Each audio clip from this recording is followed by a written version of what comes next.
Hey guys, for those of you who don't know me, I'm Carly. So today I'm doing my first tutorial. I'm going to teach you how to do isolations and a few varieties on those.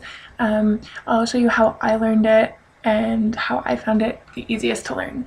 So starting off, I found it was easiest to learn first with my heavier practice hoop. It's not very pretty anymore, as you can see. Had lots of love. Yeah, so just because of the weight, for some reason, I found it kind of gave me a better feel for like knowing where the hoop was in space. But to each his own. I'm just suggesting kind of what helped me. Today I'm going to use my Polypro to show you. So grab your hoop.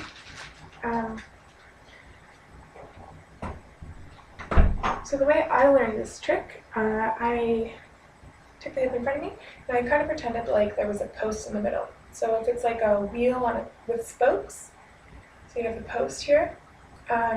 For me, I found it best to imagine it like a steering wheel. So for those of you who drive, you can't move the hoop, right? It has to stay where it is because, like a steering wheel, you need a lot of tools to move it. So you can practice that. And it's good to either do this in a mirror or a video camera yourself. That way you can make sure that you're really getting it in isolation. After a while, you kind of get a feel for where it is in space, and you can probably do it without those, but while you're learning, you want to make sure that you're learning it right. If you're not getting it in isolation, it's not going to be the trick, really, because this is what makes it look cool. Otherwise, you're kind of just spinning it around your wrist, right? And kind of takes away from the trick. It is called isolation. Okay, so you've got it going around. Once you get that down, I'll show you how to do a two-handed isolation first, because it'll be a little bit more stable. So you're going to grab your hoop. If it's a clock, you're going to grab it at 6 o'clock, so right at the bottom there. You're going to hold it out a little bit, and you're going to go up. It doesn't matter which way you want to go, whatever is most comfortable for you. So for me, it's going this way. So once you get, I don't know, it depends on your flexibility, I guess. For me, this is as far as I can go without either snapping my arm or taking my arm off, right? So I'm going to go here. I'm going to lift. Once I get to that point, I'm going to lift off the top hand, and I'm going to take it, and again, I'm putting my hand on the inside of the hoop. My grip is facing out, and my arms are next to each other. A lot of people, when they're first learning this trick, they try to cross their arms, and that's going to screw up the trick. You won't be able to do very much with that. So you're going to want to make sure your arms are parallel all the time and not crossing. So let's try it again. So once you get to that point, you're going to take your hand off, put it underneath, turn some more until you can't go. So for me, it's here. You're again going to lift the bottom hand, and you're going to put it on top. Same type of grip, and your arms are straight, right? Your arms are parallel to each other, they're not crossed. And you're going to keep going to the bottom. And you're just going to keep doing that. And then you can speed it up as you get more comfortable with the trick. And it'll eventually look like that, and hopefully better. My hoop isn't completely round, unfortunately, so it kind of takes away from the trick, but you get the general idea. So once you have that down, or if you want to learn one-handed isolations first or only, actually I learned one-handed isolations first.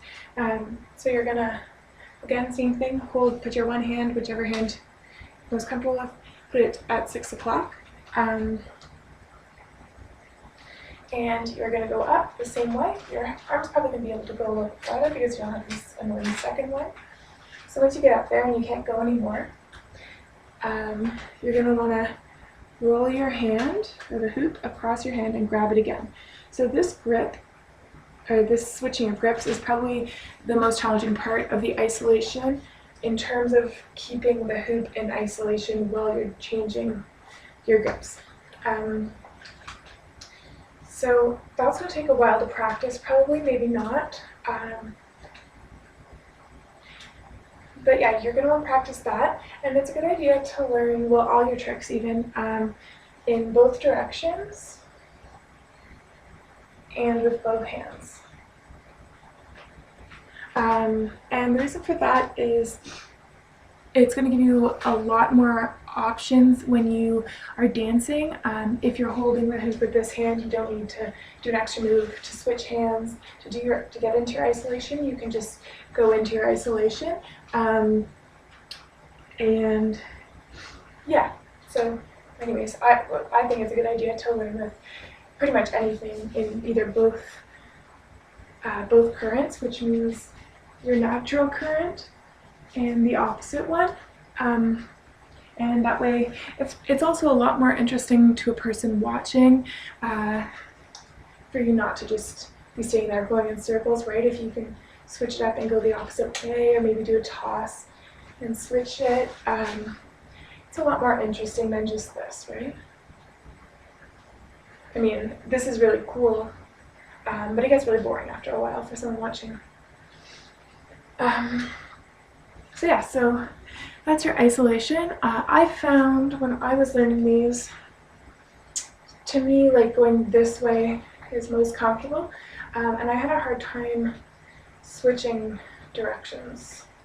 So this way. So what I practiced was just switching. I'm trying to do this slow for you. So if I was doing my normal isolation, I'd stop part way and I'd switch and do the other way. And if you can't go all the way around, so if you were doing this way, I'd turn and just rotate the other way. So, and this can be kind of a cool trick too. So you get into these, just practicing that, and you can keep that in isolation. So essentially when you're doing this, you're doing both your grips. That's both, right? And it'd be the same for this hand also. So when you're doing that, you'll find right away, as you practice that, you don't really think about it, but you are practicing both isolations, and you kind of get to do a cool trick at the same time. It's kind of a spin-off of like this one. You're just doing it with one hand, right? So you got this isolation, and you got this. And that's going to get you into both directions.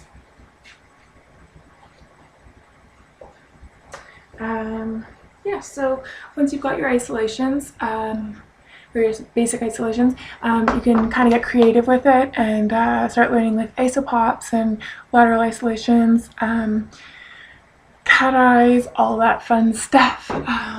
It's kind of an awesome like point A when you're in your dance, to come back to an isolation, because there's so much you can do from an isolation.